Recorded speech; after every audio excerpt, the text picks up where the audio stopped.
2024 లేదా 25లో డిగ్రీ లేదా బీటెక్ చదివారా? సాఫ్ట్‌వేర్ జాబ్ కోసం ఎదురు చూస్తున్నారా? అయితే కోడ్‌జ్ఞాన్ 100 డేస్ కోర్సులో చేరండి. జాబ్ సాధించండి. ఎన్నో 2, 3 ఏళ్లుగా మోడీ గవర్నమెంట్ ఏం చేస్తుందంటే బంగారాన్ని విపరీతంగా కొంటుంది. కానీ మన భారతదేశానికి వచ్చిన విషయం ఏంటంటే ఇంటర్నల్‌గా ప్రజలు కూడా బంగారం కొంటారు. ప్రజల్లో ఇన్వెస్ట్‌మెంట్ ఏదున్నా కూడా లిక్విడ్ రూపంలో పెట్టేది కంటే వాళ్ళు ప్రతి దాన్ని దీంట్లో చూస్తారు. ఒక రియల్ ఎస్టేట్‌లో పెట్టాలా? బంగారంలో పెట్టాలా?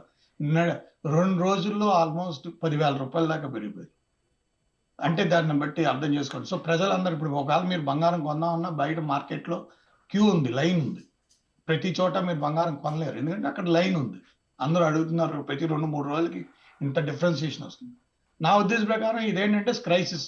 ఈ క్రైసిస్‌లో ఏమవుతుందంటే ఈ క్రైసిస్ డీపెన్ అయ్యే కొద్దీ డిజాస్టర్‌లోకి వెళ్తుంది. If the crisis deepens that it goes to disaster. So right now it is a crisis price. ఈ క్రైసిస్ ప్రైస్ నుంచి నెక్స్ట్ స్టేజ్‌కి వచ్చేది డిజాస్టరస్ ప్రైస్. ఆ డిజాస్టర్ ప్రైస్ అంటే ప్రస్తుతానికి మనం నా ఉద్దేశం ప్రకారం ఇంకొక 1 మంత్‌లో 2.5 lakhs క్రాస్ అయిపోతాం.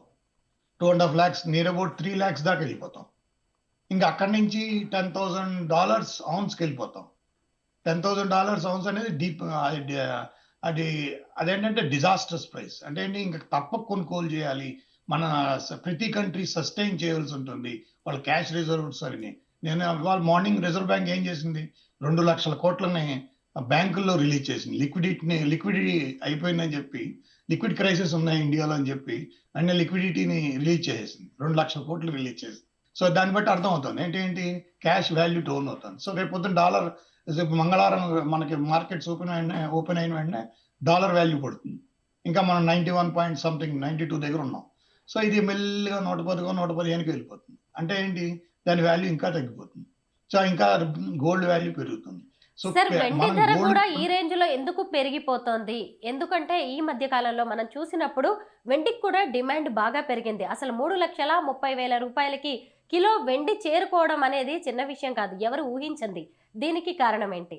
అంటే వెండి మనకి ఆల్టర్నేటివ్ ప్రైసింగ్ అమ్మా. ఆల్టర్నేటివ్ ప్రైసింగ్ లో ఏం చేస్తారంటే ఆపర్చునిటీ ప్రైసింగ్. వీళ్ళు అమ్మలేరు అంటే ప్రజలు మన దగ్గర కంపల్సరీ గోల్డ్ కొంటారనే ఒక వాదం ఉంది కాబట్టి దాన్ని ఆల్టర్నేటివ్ గా చూపించడం కోసం వెండిని, ఎందుకంటే ఇండియన్ మార్కెట్ ఈజ్ వెరీ, ఇప్పుడు చైనా చోట వాళ్ళు వెండి కొనరు.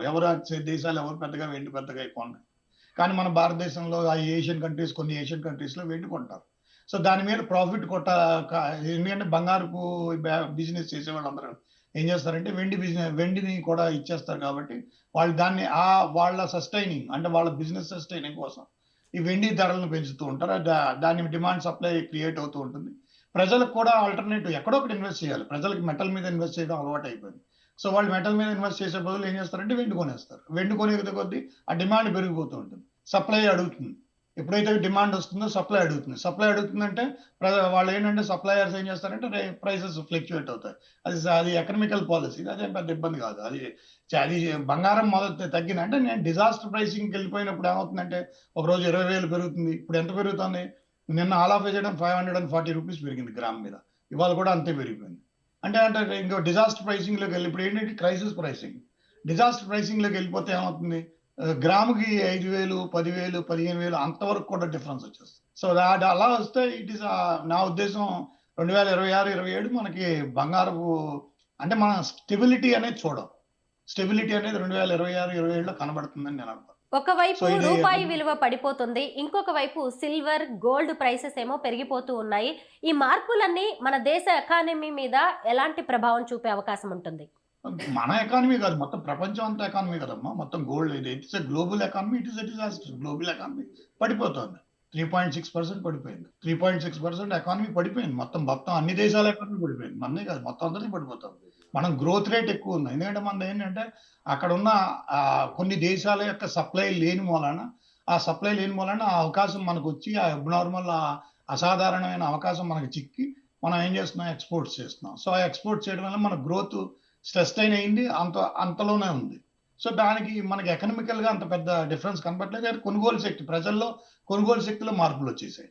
ఆ కొనుగోలు శక్తిలో మార్పులు వచ్చినప్పుడు వాళ్ళలో ఏంటంటే ఒక రకమైన భయం ఉంటుంది. ఆ భయంతో ఏం చేస్తారంటే వాళ్ళు మా పెట్టుబడి కనబడాలి అంటే రోజు ఇప్పుడు బంగారం కొన్నారనుకోండి, చేతిలో కనబడుతుంది. ఇవాళ మన చేతిలోనే బంగారం ఉంది. రేపు 500 పెరిగిందంటే వాళ్ళు హ్యాపీ ఫీల్ అవుతారు. So it is that kind of ఇదేంటంటే సిచ్యువేషనల్ మీద ఎక్కువ ఆధారపడతారు. వాళ్ళ నమ్మకం ఏంటంటే సిచ్యువేషన్ మీద ఉంటుంది.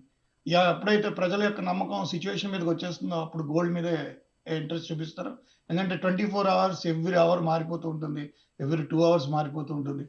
దాన్ని వాళ్ళు ఎంజాయ్ చేస్తారు. మా క్రైసిస్ లేదు, ఒకవేళ ఇబ్బంది వచ్చినా మా బంగారం మా దగ్గరే ఉంది అంటే ఒక గ్యారంటీ. ఆ గ్యారంటీ వాళ్ళ దగ్గర. అదే రిజర్వ్ బ్యాంక్ ప్లే చేస్తుంది. రిజర్వ్ బ్యాంక్ కూడా తన దగ్గర గోల్డ్ పెట్టుకుని క్యాష్ ముద్రించి మీకు బయటకు వదులుతుంది. జనరల్గా ఎప్పుడైనా సరే గోల్డ్ సిల్వర్ ధరలు పెరగగానే చాలా మంది అనుకుంటారు కొన్నాళ్ళకి తగ్గిపోతాయి అప్పుడు కొనుక్కుందాము అని. కానీ ఎప్పటికప్పుడు పెరుగుతూనే ఉన్నాయి. ఈ టైంలో మనం సిల్వర్ అలాగే గోల్డ్ కొనడం మంచిదా, లేదంటే కొన్నాళ్ళు వేచి చూస్తే మంచిదంటారా? ఇది గోల్డ్ వాల్యూ పెరగడం కాదమ్మా. దాని నేను ఇందాక మీకు నేను చెప్పిన ఏంటంటే crisis pricing and disaster pricing. ఇక్కడ బంగారం విలువ పెరిగినట్టు కాదు, ఒక crisis pricing and disaster pricing. అంటే ఏంటి, అక్కడ 2 ఇళ్ళు ఉన్నాయనుకోండి, డిమాండ్ అనమాట. మనం కొనేసి ఒకళ్ళ మీద పోటీ పడి ఇంకొకళ్ళు అది మేము తీసుకోవాలంటే మేము తీసుకోవాలనే పరిస్థితిలో తీసుకునే ప్రైసింగ్ కాబట్టి దాని ఇవాల్యుయేషన్ కాదు. అంటే దాని సహజ వనరులుగా అది లభ్యమయ్యే ధర అయితే మాత్రం కాదు. అదేంటంటే ఒక కరెన్సీ ఎక్స్చేంజ్లో వచ్చిన మేజర్ ఫ్లక్చుయేషన్స్ వస్తాయన్న ఆశాభావంతో, ఎందుకంటే డాలర్ పడిపోతుంది కాబట్టి, డాలర్ ఒక లీడర్గా ఉంది కాబట్టి, అది మధ్య మార్గంగా నిలబడింది కాబట్టి, సో ఆ ఎక్స్చేంజ్ వాల్యూ మీద ఏంటంటే స్పెక్యులేటివ్ మార్కెట్. ఆ స్పెక్యులేషన్ ఏమైందంటే చాలా అది ఎకనామికల్ స్పెక్యులేషన్ అనేది వస్తుంది. ఆ ఎకనామికల్ స్పెక్యులేషన్ అనేది ఇప్పుడు చాలా వరస్ట్గా ఉంది. ఎందుకంటే ఎకనామికల్గా మనం డౌన్ అయిపోతున్నాం. ఆర్థిక వ్యవస్థలన్నీ కుదేలైపోతున్నాయి. అమెరికా వ్యవస్థ ఆర్థిక వ్యవస్థ కుదేలైపోయింది. అమెరికాలో మునుపుడు ఉన్న ఇన్వెస్ట్మెంట్ పెట్టేవాళ్ళు ఎవరు ఉండరు. పెద్ద పెద్ద కంపెనీలన్నీ దివాళా తీసే పరిస్థితికి వచ్చాయి. గ్లోబల్ కంపెనీస్ అన్ని పెద్ద కంపెనీలన్నీ చాలా చేతులెత్తేసే పరిస్థితికి వచ్చినాయి. Even Elon Musk is in a big loss. అతను నిన్న ఎకనామిక్ సమిట్ లోనే చెప్పేశాడు, వీఆర్ సఫరింగ్ మేజర్ లాసెస్ అని. సో ఇటువంటి పరిస్థితులు ఏమవుతుందంటే ఈ స్పెక్యులేషన్ మార్కెట్, ఎల్లో మార్కెట్ ఏంటంటే ఎల్లో మెటల్ ఏంటంటే ఒక రకమైన భావన, గ్యారంటీ అనే భావన. ఆ భావన ప్రతి దేశానికి ఉంటుంది. వాళ్ళు దాన్ని బేస్ చేసుకుని ఎదరికెళ్తారు. సో మనం ఆ భావనలో అందరూ మొత్తం ప్రపంచం అంతా ఉంది, మనమే ఒక్కళ్ళమేం కాదు. సో అది ప్రజలకు కూడా వంట పడుతుంది. ప్రజల్లో కూడా అలాగే ఉంటుంది. మనం ఇప్పుడు మీరు ఒక అపార్ట్మెంట్ ఇప్పుడు కొన్నారు, ఇప్పుడు ఎందుకు వేస్ట్ కదా, ఆ ఏ రేట్లు పెరగవు, ఇంకా పడిపోతాయేమో అని భయం. ఆ పడిపోతాయన్న భయం, ఆ స్పెక్యులేషన్ ఏమవుతుందంటే మనిషిని it leads to yellow metal. అదే ఎల్లో మెటల్ వైపు దారి చేస్తుంది. అంటే గోల్డ్ కొనేయాలనిపిస్తుంది. గోల్డ్ కొంటే తెలుస్తుంది కదా, మనం అది అప్పుడు కావాలంటే అప్పుడు అమ్మేస్తే మనకి డబ్బులు వస్తే అప్పుడు మనం కావాలంటే కొనుక్కోవచ్చు అనే ఒక రకమైన గ్యారంటీ. ఆ గ్యారంటీ అనే భావన మనసులో ఉంటుంది, అంతేగాని ఎకనామికల్గా ఉండదు. సో ఇప్పుడు మీకు ఏదో చెప్తున్నాను, క్రైసిస్ ప్రైసింగ్ దగ్గర వచ్చినప్పుడు అది ప్రపంచం ఏ రకంగా హ్యాండిల్ చేస్తుంది, దేశాలు ఏ రకంగా దాన్ని ఓవర్కమ్ అవుతున్నాయనే చూడాలి. ఆర్థిక స్థితిగతులు మారుతూ ఉంటాయి. ఆ స్థితిగతులు మారుతున్నప్పుడు ఏమవుతుందంటే సహజ వనరుల మీద వచ్చే ఆదాయాన్ని ఎక్కువ మనం చూపించాలి. ఆ సహజ వనరుల మీద వచ్చే ఆదాయం ఎంత వస్తుంది, దాన్ని ఏ రకంగా మనం ఇచ్చేస్తున్నాం, ఇంటిగ్రేటెడ్ ఎకనామిక్స్ మీద మాట్లాడాల్సి ఉంటుంది.